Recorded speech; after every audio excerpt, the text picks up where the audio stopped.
আজ বাড়িতে কারা এসেছিল আর আমরা কী কী করলাম, তো চলো পুরো ভিডিওটাই তোমাদের সাথেও শেয়ার করি। তো আজ ছিল বৃহস্পতিবার, তাই গোটা প্রদীপ দেখিয়ে এখানে ধুনো দিয়ে দিচ্ছিলাম গোটা বাড়িতে। আর তারপর প্রণাম করে চলে গিয়েছিলাম দির কাছকে। এখানে দি ভেজে নিচ্ছিল আলু ভাজা, বেগুন ভাজা আর ভেজে নিচ্ছিল বাদাম ভাজা।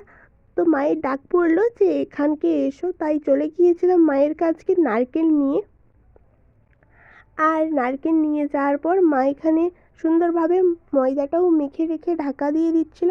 আর ঢাকার সাথে সাথে লেচিগুলো আমরা কেটে নিই, দিয়ে বেলতেও শুরু করে দিই। আর কড়াই উনুনতে এখন বসানো রয়েছে কলাই আর মটর, এই আলু আর মটর সরি।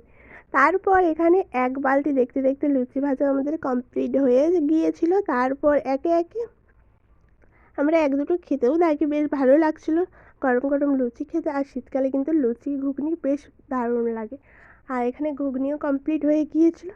জিজু এসে এখানে দিয়ে দিচ্ছিলাম কিছু, যেখানে ছিল মিষ্টি আর সিঙ্গারা, তারপরে ছিল লুচি ঘুগনি। যদিও জিজু কিছুই খায়নি, শরীরটা খারাপ ছিল বলে। আর দিদিরা এনেছিল অনেক কিছু, যেখানে এনেছিল 2 রকমের মিষ্টি, দই, সিঙ্গারা আরও অনেক কিছু। তো ভিডিওটা তোমাদের কেমন লাগলো অবশ্যই জানিও। আর আমরাও খেয়ে নিচ্ছিলাম, যেখানে প্রথমে আমি 2 পিস লুচি নিয়ে নিচ্ছিলাম, তার উপরে দিয়ে দিচ্ছিলাম সুন্দরভাবে ঘুগনি এইরকমভাবে। আর এরকমভাবে কিন্তু আমাকে বেশ ভালো লাগে খেতে, অনেকটা পরিমাণের লুচি। আর তারপর নিয়েছিলাম আলু ভাজা আর বেগুন ভাজা আর একটা লুচিতে।